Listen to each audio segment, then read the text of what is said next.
দূর দূর, হঠাৎ করে কেন যে এত চুল ঝরছে বুঝতেই পারছি না। কতদিন হয়ে গেল চুল ওঠা আর থামছেই না। না, এমন হতে থাকলে তো মাথায় টাক পড়ে যাবে। না না না, আজ রাজবৈদ্যের কাছে পরামর্শ নিতে হবে। কি ব্যাপার মহারাজ, আজ আপনাকে এমন চিন্তিত দেখাচ্ছে কেন? জীবনে বড় দুঃখ গোপাল, মন মেজাজ একদম ভালো নেই। সে কি, কি হয়েছে মহারাজ?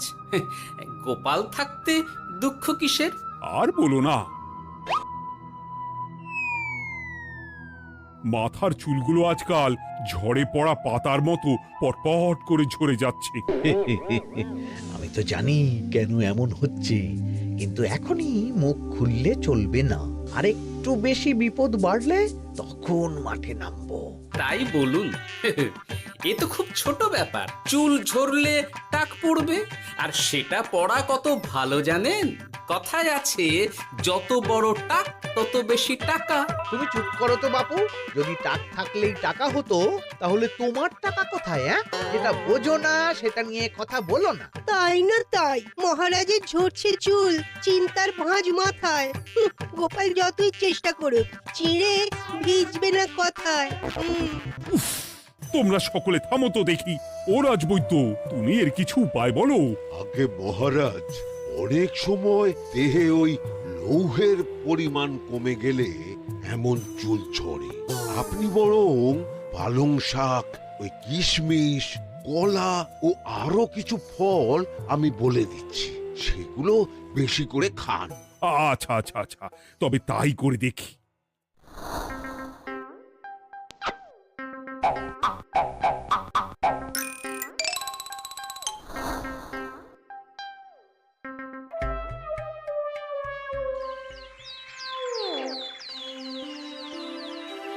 ও রাজবৈদ্য, তোমার কথা মতো শাক পাতা ফলমূল সবই তো খেলাম, চুল ঝরা বন্ধ তো হলোই না। তো জানতামই এমন হবে। কিন্তু মহারাজ, এমনটা তো হওয়ার কথা নয়। কিন্তু হচ্ছে তো। আরে আমার সাধের চুল, কোথায় চলে গেলি সব? এর জন্য তুমি দায়ী। তুমি এর জন্য শাস্তি পাবে বৈদ্য।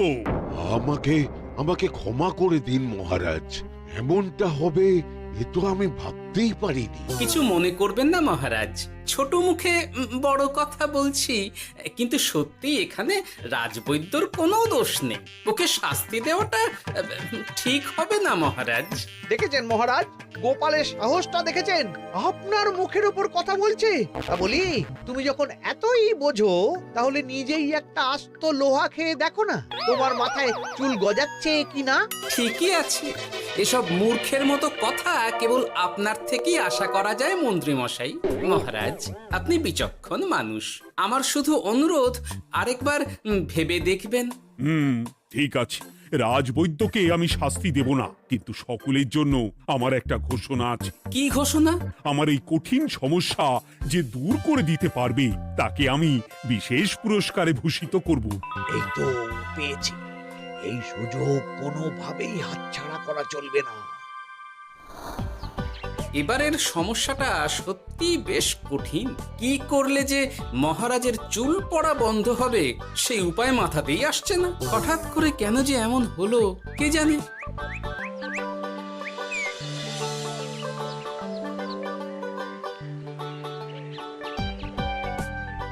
ও মা, তুমি এসে গেছো? একটু বসো, আমি তেলটা মেখেই হাত ধুয়ে খাবারটা বাড়ছি। হ্যাঁ, সে ঠিক আছে, কিন্তু তুমি কিসের তেল মাখছো এটা? কি আবার মাথার চুলের তেল? এখানেও চুল, ওদিকে মহারাজেরও চুল ঝরে পড়া নিয়ে আমরা সবাই হিমশিম খাচ্ছি গিন্নি। আরে, মহারাজের অত সুন্দর কালো চুলগুলো ঝরে যাচ্ছে, এ তো ভারী দুঃখের কথা। সে আর বলতে। ওই জন্যই তো আমি বাবা মাথায় এই জড়িবুটি তেল মাখি। এতে চুলের গোড়া শক্ত করে, চুলকে ভালো রাখে, নতুন চুল গজায় সব। হ্যাঁ। কি কি বললে?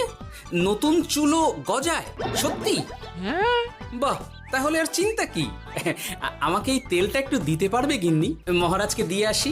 উনি বলেছেন যে ওনার সমস্যা দূর করতে পারবে তাকে উনি পুরস্কার দেবেন। ওমা, এই তাই নাকি? এই তো দারুণ ব্যাপার গো। নাও নাও নাও, তেলখানা নিয়ে মহারাজকে কাল দিয়ে এসো তাহলে। আর জানিয়ে দিও, দিনে 2 বার কিন্তু তেল মাখতেই হবে। হ্যাঁ, আচ্ছা, ঠিক আছে।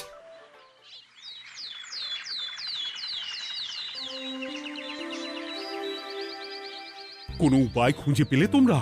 আগে মহারাজ, আমি আপনার জন্য নকল চুল বানিয়ে এনেছি। যতদিন আপনার চুল পড়া বন্ধ না হচ্ছে ততদিন আপনি এটা পরে ব্যবহার করতে পারেন। সে তো বুঝলাম, কিন্তু নকল চুল তো আর আসল চুলে জায়গা নিতে পারবে না বিজ্ঞানী। আসল চুলের কথা ভেবে আমি আপনার জন্য কেশুত্তে পাতা এনেছি মহারাজ। আচ্ছা বেশ। তা গোপাল, খুব তো আগের দিন বকবক করছিলে, তুমি কি এনেছো শুনি? সেটা যথাসময়ে দেখতে পেয়ে যাবেন মন্ত্রী মশাই। এটা জড়িবুটি তেল মহারাজ। আমি এটা আপনার জন্য এনেছি। এতে নতুন চুল গজায় আর চুলের স্বাস্থ্যও ভালো হয়। আমার গিন্নিও ব্যবহার করে এটি, তবে দিনে 2 বার করে মাখতে হবে, তাহলেই ভালো ফল পাবেন মহারাজ। বাবা, তাহলে তুমি কেন মাখো না? আচ্ছা, আপনার সমস্যাটা ঠিক কোথায় বলুন তো মন্ত্রী মশাই? মহারাজের জন্য কিছু আনলেও কথা শোনান, না আনলেও কথা শোনান। সত্যি তো মন্ত্রী, কেন তুমি সব সময় গোপালের পিছনে পড়ে থাকো বলো তো? এরা তো তাও সবাই কিছু না কিছু আমার কথা চিন্তা করে এনেছে, তুমি তো সেটাও করনি। না, আসলে মহারাজ, আমিও ভাবছিলাম আপনার কথা, কিন্তু থাক, বুঝেছি। আহ, দারুণ। তেলের গন্ধটাও খুব সুন্দর। গোপাল, তোমায় অনেক ধন্যবাদ। আশা করছি ব্যবহার করলে খুব ভালো ফল দেবে। একদম দেবেই মহারাজ। দূর বাবা, ভেবেছিলাম এক, হলো আর এক। কোথা দিয়ে যে গোপালটা মাঝখান দিয়ে এসে নাক গলিয়ে ঢুকে পড়ে, খুব শক্ত পুরস্কার নেওয়ার। দেখাচ্ছি মজা।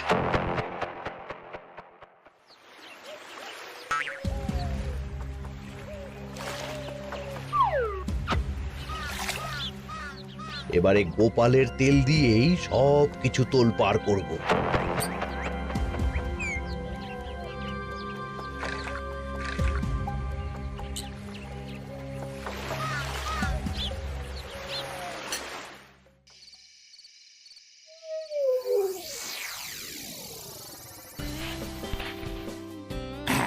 ব্যাস, হয়ে গেল 2 বার মাখা। গোপাল বলেছিল এতেই ভালো ফল পাবো, কিন্তু এখন মাখার পর মাথাটা কেমন জ্বালা জ্বালা করছে মনে হচ্ছে। হয়তো নতুন চুল গজাবে বলে এমন হচ্ছে। কাল সকালে বোঝা যাবে। এতক্ষণে বোধ হয় ছোট ছোট চুল গজিয়েই গেছে। কি এটা চুল গজানোর তেল ছিল নাকি পড়ে যাওয়ার? হে ভগবান, যেটুকু বাকি ছিল সেটাও ঝরে পড়ে টাক পড়েই গেল। হ্যাঁ, গোপালই হলো যত নষ্টের গোড়া। আজ আসুক সভায়।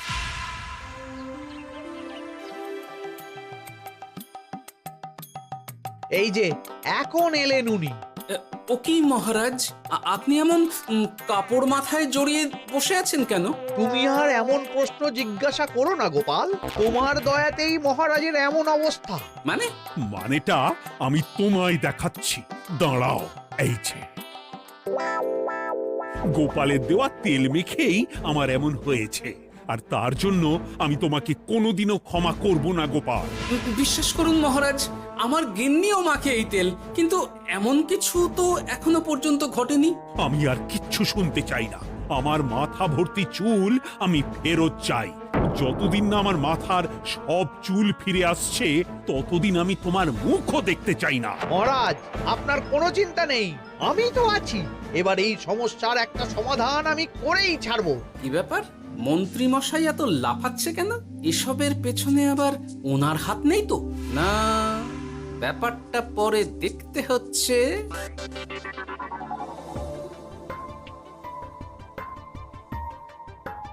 আমি বলি কি মহারাজ, এই সময়টা বরং আপনি নকল চুলটা মানে মানে পরচুলা ব্যবহার করুন। হ্যাঁ, অগত্যা, কিছু তো একটা গন্ডগোল আছেই। গিন্নিও তো রোজ মাথায় তেল মাখে, কই এমন তো হয় না। মন্ত্রী যদি কিছু করেও থাকে তাহলেও হাতে নাতে ধরবো কিভাবে? ও কি গো গোপাল দাদু, এখন এই সময় তুমি রাজসভা ছেড়ে এখানে? তোদের দাদু আর রাজসভায় যাবে না রে? কি বলছো গো? কেন? আর কেন, বিনা দোষে এমন শাস্তি। তোমায় শাস্তি দিয়েছে, তুমি শুধু বলো কে তোমার সাথে কি করেছে, বাকিটা আমরা বুঝে নিচ্ছি। আচ্ছা, আর বলছি, কৃষ্ণনগরের মন্ত্রী মশাইয়ের বাড়িটা কোন দিকে একটু বলতে পারবেন? কৃষ্ণনগরে নতুন নাকি? আগে তো আপনাকে কখনো দেখেছি বলে মনে পড়ছে না। হ্যাঁ, আমি এখানে থাকি না, আমি এখানে আমার কাজে এসেছি, তাই মন্ত্রী মশাইয়ের বাড়ির ঠিকানাটা যদি একটু বলে দেন। নিশ্চয়ই, এ পথ দিয়ে সোজা চলে যান, তারপর কিছুটা ডান দিকে গেলেই পেয়ে যাবেন। আচ্ছা, অনেক ধন্যবাদ। ভিন গাঁয়ের লোক মন্ত্রী মশাইয়ের বাড়িতে, ব্যাপারটা বেশ সন্দেহজনক লাগছে। এই এই গুলটে ন্যাপলা, তোরা তোরা দুজন একটু আড়াল থেকে দেখতো লোকটা মন্ত্রী মশাইয়ের বাড়িতে ঠিক কি জন্য এসেছে, তারপর আমায় খবর দিস। ঠিক আছে গোপাল দাদু। তোমার আবার এখানে আসার কি দরকার ছিল? আমি তো বলেছি যে আমি ঠিক গিয়ে তোমার পাওনা গন্ডা মিটিয়ে দেবো। মিটিয়ে দেবে? কতদিন হয়ে গেছে জানেন? দেখো, হয় আমার কীটনাশক আর সার সব ফিরিয়ে দিন, নয়তো আমার জিনিসের দাম মিটিয়ে দিন। কীটনাশক, সার আর কি করে ফেরত দেবো বলো? ও তো সব পুকুরের জলে মিশে গেছে। ওসব আমি জানি না, আমার পাওনা গন্ডা মিটিয়ে দিন, ব্যাস। চল চল, এখনই তাহলে গোপাল দাদুকে গিয়ে সব জানাই। চল চল। দাদু, ও গোপাল দাদু। তোরা এসে গেছিস? আয় আয় আয় আয় আয়। মন্ত্রী মশাইয়ের মুখ থেকে অনেক খবর পেলাম। তাই নাকি? কি শুনি? মন্ত্রী মশাই ওই লোকটার কাছ থেকে অনেক কীটনাশক সার নিয়েছে, কিন্তু এখনো জিনিসের দাম মেটায়নি। হ্যাঁ, ওই জন্যই তো মন্ত্রী মশাইয়ের উপর লোকটা খুব লেগেছিল, হুমকিও দিয়েছে 1 সপ্তাহের মধ্যে জিনিসের দাম সব মিটিয়ে দিতে হবে। তাই নাকি? কিন্তু কীটনাশক সার নিয়ে মন্ত্রী মশাই কি করবে? সেটা তো বলতে পারবো না দাদু। তবে হ্যাঁ, মন্ত্রী মশাই ওই লোকটাকে বলছিল যে ওই সব কীটনাশক সার পুকুরের জলে মিশে গেছে। কি বললি? পুকুরের জলে? আচ্ছা, এবার দুয়ে দুয়ে 4 করা গেল। অনেক ধন্যবাদ রে তোদের। বল বল, তোরা কি খাবি? কিচ্ছু লাগবে না গোপাল দাদু, তবে ভোলা ময়রার মিষ্টি খাওয়ালে। আচ্ছা আচ্ছা। কি করে যে মহারাজকে আসল ব্যাপারটা বোঝাই, কিছু তো একটা উপায় বের করতেই হবে। তা বলি বাবা, রাজসভায় যেতে হবে না বলে কি সারাদিন এইভাবেই শয়নে শয়নে দিন কাটাবেন বাবা? হ্যাঁ, উপায় পেয়ে গেছি। বুঝলে গিন্নি, আমাকে একটা জায়গায় যেতে হবে, বুঝলে? তারপর ওখানে যদি কাজ হয় তাহলে আগামীকাল রাজসভায় আমি যাব। কিন্তু তুমি যে বলেছিলে তোমার এখন ছুটি। হ্যাঁ, কি আর করি বলো, গুরুত্বপূর্ণ একটা কাজ, তাই যেতেই হবে। আচ্ছা যাও। ওই গো বিজ্ঞানী, আরে গোপাল যে, বলো। এই যে বিজ্ঞানী, একটা বিশেষ দরকারে তোমার কাছে এলাম, বুঝলে? হ্যাঁ, বলোই না। আচ্ছা, এই দূষিত জলকে কিভাবে আবার পরিশুদ্ধ করে বলতে পারবে? কেন পারবো না? জলের মধ্যে একটু চুন আর ফটকিরি দিয়ে দিলেই জল আবার দূষণমুক্ত হয়ে যাবে। তবে ওগুলো দেওয়ার পর কিছুদিন সেই জলকে ব্যবহার করা বন্ধ রাখতে হয়। হ্যাঁ। আচ্ছা আচ্ছা, অনেক ধন্যবাদ, আসি তাহলে। হ্যাঁ,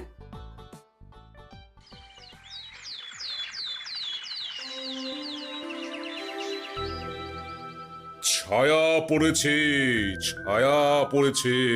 আমি বেশ বুঝতে পারছি তার ছায়া পড়েছে এখানে। কার ছায়া পড়েছে? আজকাল তোর মাথা থেকে অনেক চুল ঝরে পড়ছে, তাই না? আগে হ্যাঁ সাধু বাবা, আপনি একদম ঠিক কথা বলেছেন। ও বাবা, এই আবার কোথা থেকে উদয় হলো? আরে আমি একা গিয়ে সেই স্নানের পুকুর পরিদর্শন করতে চাই। যথা আজ্ঞা বাবা।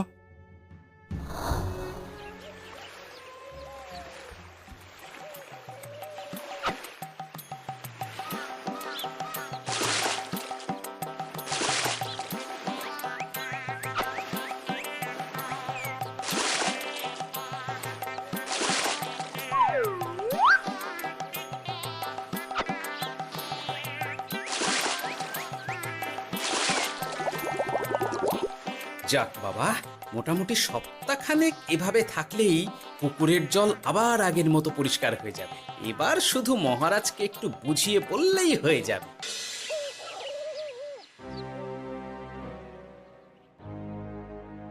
কি বুঝলেন সাধু বাবা? আমার অনুমানটাই ঠিক ছিল। পুকুরের জলে কালো ছায়া পড়েছে, কুদৃষ্টি পড়েছে, তাই এমন হচ্ছে। সে কি? কি কালো ছায়া? যত সব বাজে কথা। জল দূষণ করলাম আমি, আর দোষ পড়ছে কালো ছায়ার উপর। তাহলে এখন কি হবে? চিন্তার কোনো কারণ নেই। আমি মন্ত্রপুত ভস্য ছড়িয়ে দিয়েছি। 1 সপ্তাহ ওই পুকুরের জল স্পর্শ তো দূর, পুকুরের কাছেও যাওয়া নিষেধ। তাহলে আমার মোহরের কি হবে? যথা আজ্ঞা সাধু বাবা। ও কি, তাহলে মহারাজ এতদিন স্নান করবেন কোথায়? সে কথা কাউকে চিন্তা করতে হবে না। মহারাজের ওপরে কালো ছায়া পড়া জল পড়েছে, তাই আগে সেটা শোধন করতে হবে।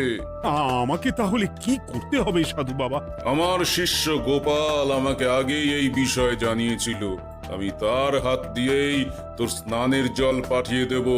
তাই আগামী 1 সপ্তাহ সেই জল দিয়েই তোকে স্নান করতে হবে। কি গোপাল? দেখছো তো মন্ত্রী, গোপাল আমাকে কত ভালোবাসে। আমি ওকে কত কথা শোনালাম, কিন্তু না না না না, কাল থেকেই আমি আবার গোপালকে রাজসভায় ডেকে আনবো। আমি আসছি, আমার কাজ হয়ে গেছে। আর হ্যাঁ, তোর স্নানের পুকুরের চারিদিকে প্রহরীর বন্দোবস্ত কর। কাক পক্ষীও যেন ওখানে প্রবেশ করতে না পারে। আচ্ছা বাবা, আচ্ছা।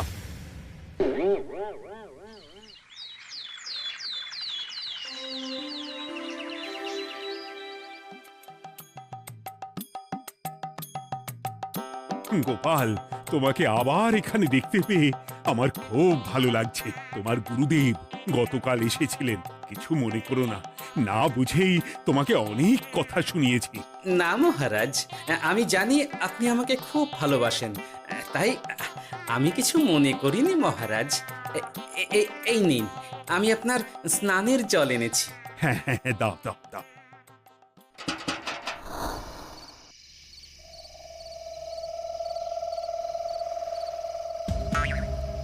ও বাবা, পুকুরের কাছে যে গিয়ে দেখবো সেও উপায় নেই। চারপাশে প্রহরীতে ভর্তি। তাহলে কি সত্যি সত্যি কালো ছায়া পড়েছে? ভালোই হলো, পাওনাদারকে বলে দেবো কীটনাশকটা জালি ছিল। হি হি।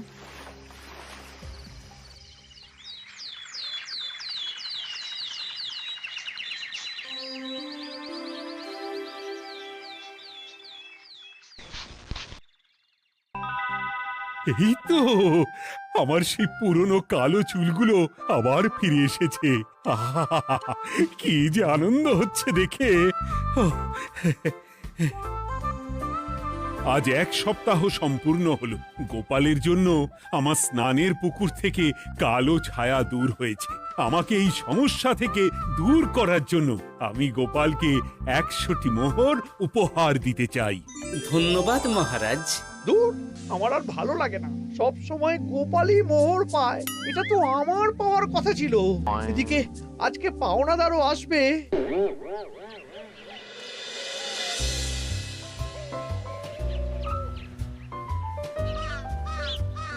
গোপাল দাদু, ওই লোকটা এসে গেছে। আচ্ছা, আসছি। এটা তো মন্ত্রীর বাড়ির দিকে রাস্তা। আমরা তাহলে ওদিকে কেন যাচ্ছি গোপাল? আপনার পুকুরের আসল রহস্যটা কি সেটা আপনি জানবেন না মহারাজ? মানে নিজের চোখেই দেখুন, তাহলে বুঝতে পারবেন। আর একটু সময় দাও আমায় ভাই, এমনিতেও তোমার কীটনাশক কোনো কাজের নয়। কি এখন এসব কথা? আর একদিনও সময় দিতে পারছি না। একটু বোঝো, একটু। সব আমি মহারাজের পুকুরের জলে মিশিয়ে দিয়েছি। মন্ত্রী, তুমি তাহলে সেই কালো ছায়া? মহারাজ, আপনার পর্দা ফাঁস হয়ে গেছে মন্ত্রী মশাই। তুমি তাহলে সবটা জানতে? একদম প্রথম থেকে। রে, খুব জোর ফেঁসেছি। এদিকে পাওনাদার, ওদিকে মহারাজ, এইখান থেকে কেটে পড়তে হবে। ই! গন্ডগোল করে আবার পালানো হচ্ছে কবে রে? বলো, কেন করেছিলে?